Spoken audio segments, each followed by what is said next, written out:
Olá, bem-vindos todos hausianos. Hoje estamos aqui com a juíza federal Mônica Nascimento Botelho em mais um House Talk.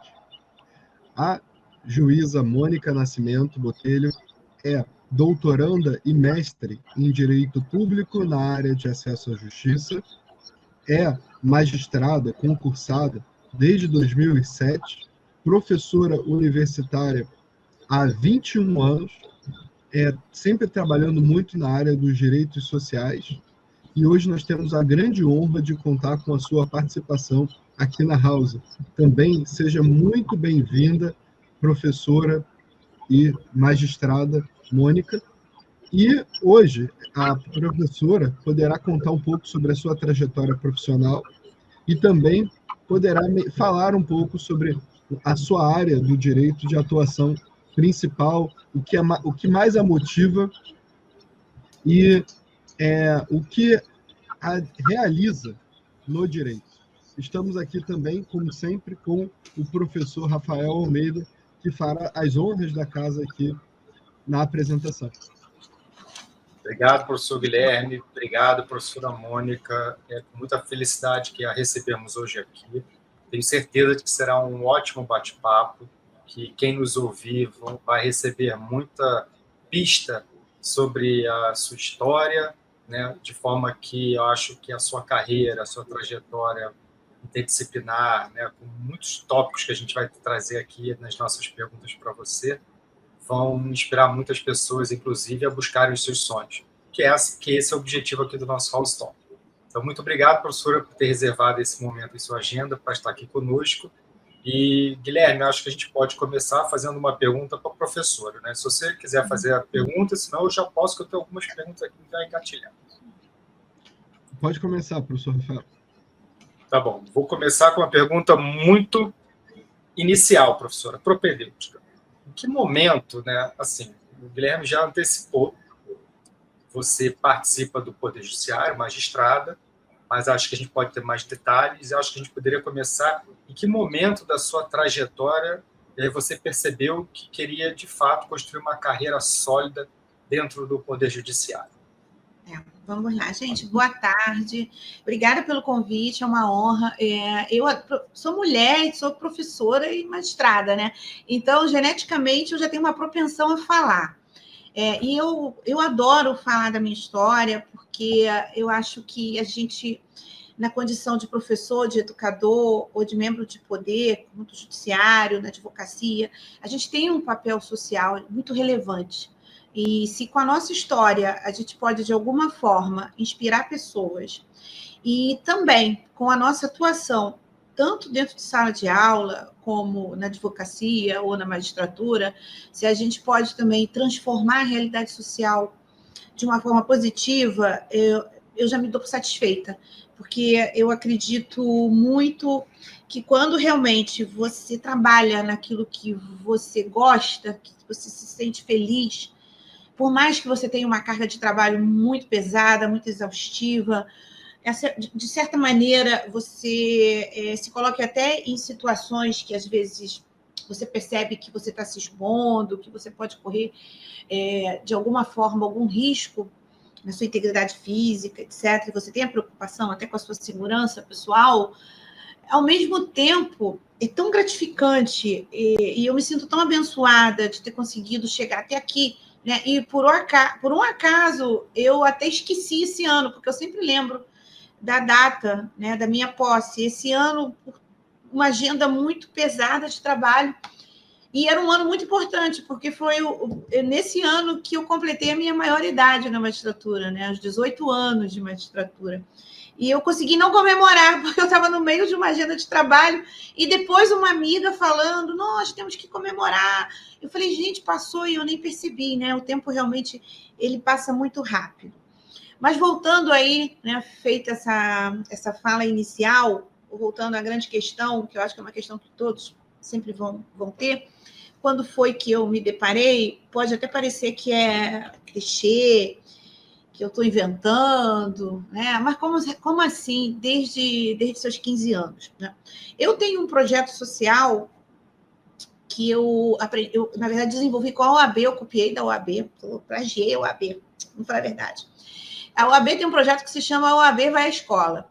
Então, quando eu me tornei juíza, em 2007, eu fui trabalhar em Magé.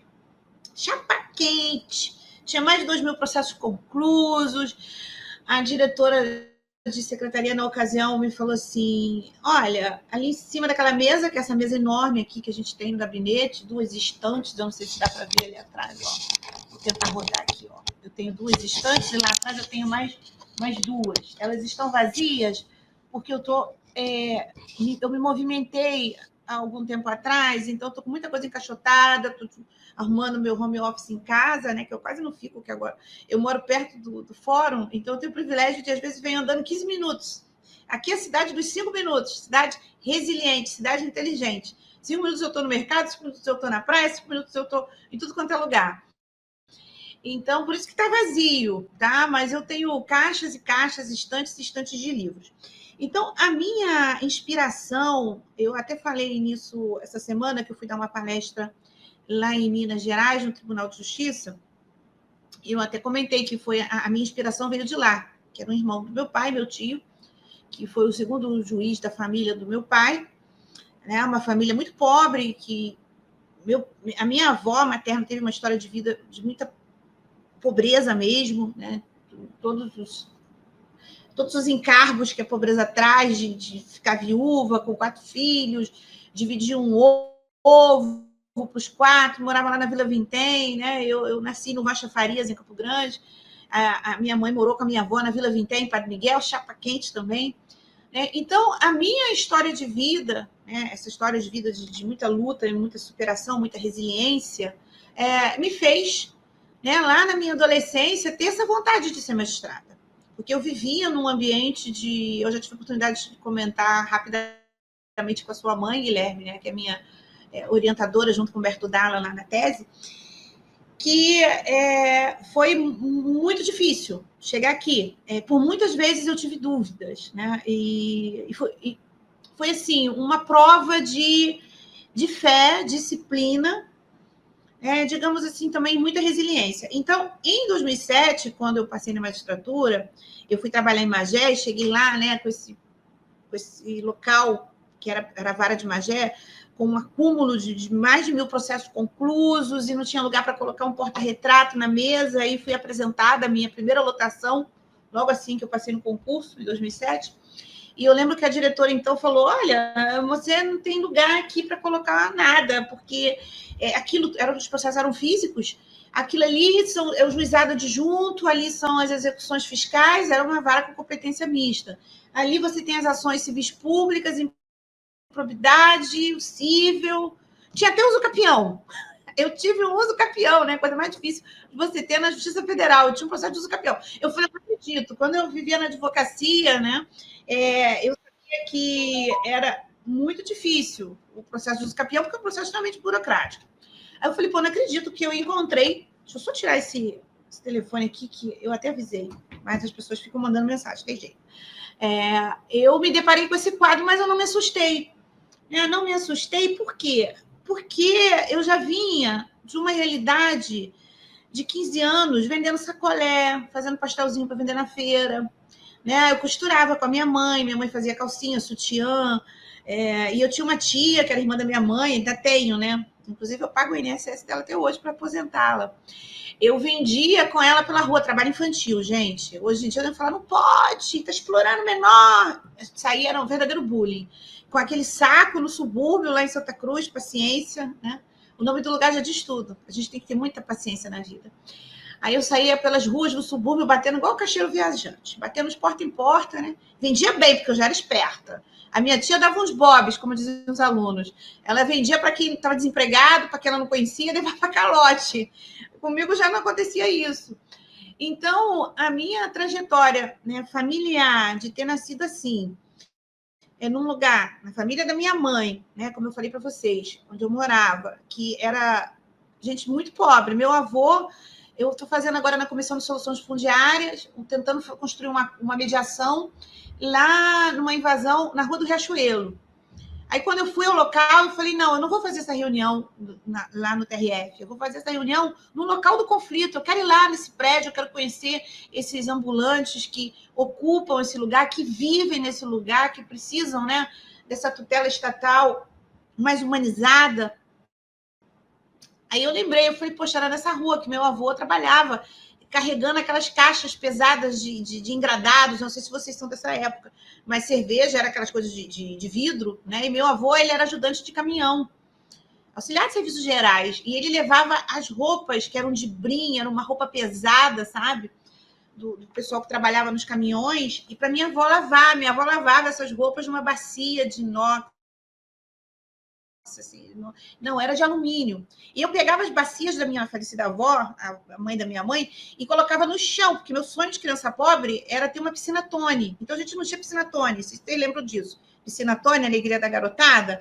Aí tinha aquelas de plástico, cap, 500 litros, 1.000 litros. Gente, se me desse uma de 500 litros, 1.000 litros, eu já ia ser a criança feliz lá do subúrbio. Então, eu vi nessa realidade, né? Eu vi aquilo ali, minha avó sofrendo, lavava essas roupas, sabe? Botava para quarar. Até hoje eu sei lavar roupa melhor do que qualquer funcionário minha. Porque eu aprendi com a minha avó, que a minha avó lavava roupa. Aí eu vi aquilo, me dava uma dor no coração, ver minha avó naquela pobreza, lavando aquelas, sabe, tão pequenininha, tão frágil, tão magrinha, e lá lavando aquelas roupas pesadas, passava uma escova. Eu falava, vó, eu vou estudar, eu vou comprar uma máquina de lavar para a senhora. E, assim, gente, eu me emociono, tá? Quando eu lembro dos meus avós. Eu tenho uma fotinha deles, acho que eu deixei lá em casa. Então, eu falava para minha avó, avó, eu vou comprar uma máquina de lavar para a senhora. E nessa idade de 15 anos, eu olhava para a família da minha mãe, do meu pai, né? A família da minha mãe vieram da roça. Meu avô veio do Espírito Santo, lá perto de Piaçu, Muniz Freire, Cachoeira de Itapemirim, né? Eu não sei se vocês conhecem. Então, eu fui criada assim. E eu falo disso com muito orgulho, porque como eu voltando, eu me perco igual no metrô de Londres. Eu vou para um lugar, vou para o outro, mas eu volto para onde eu parei, tá? Não se preocupem. Quando eu fui a Magé trabalhar e conheci o projeto da OAB e fui, tem até um certificado por aqui perdido. Eu fui junto com a OAB numa escola pública de Magé, aí eu falei da minha profissão, levei minha toga e falei para eles, olha, vocês estão aqui nesse colégio público, comendo essa merenda. Eu fui uma dessas alunas, eu vinha para a escola pública, comia, eu adorava quando tinha galinha com macarrão, né? Quando tinha aquela merenda mais gostosinha na escola. E eu vi que a minha fala, sabe, dizendo para eles, olha, se vocês estudarem, vocês podem um dia estar aqui com essa toga. Então eu vi que aquilo tocou tanto, foi tão impactante, né, para aqueles alunos de 8ª série, 9º ano, adolescentes, que eu falei, pô, quer saber? Eu não vou mais ficar esperando a OAB me convidar, não. Eu mesma vou me convidar e vou bater nessas escolas públicas aqui da minha jurisdição e vou falar para eles, olha, eu queria dar uma palestra aí para os alunos, contar a minha história e tal.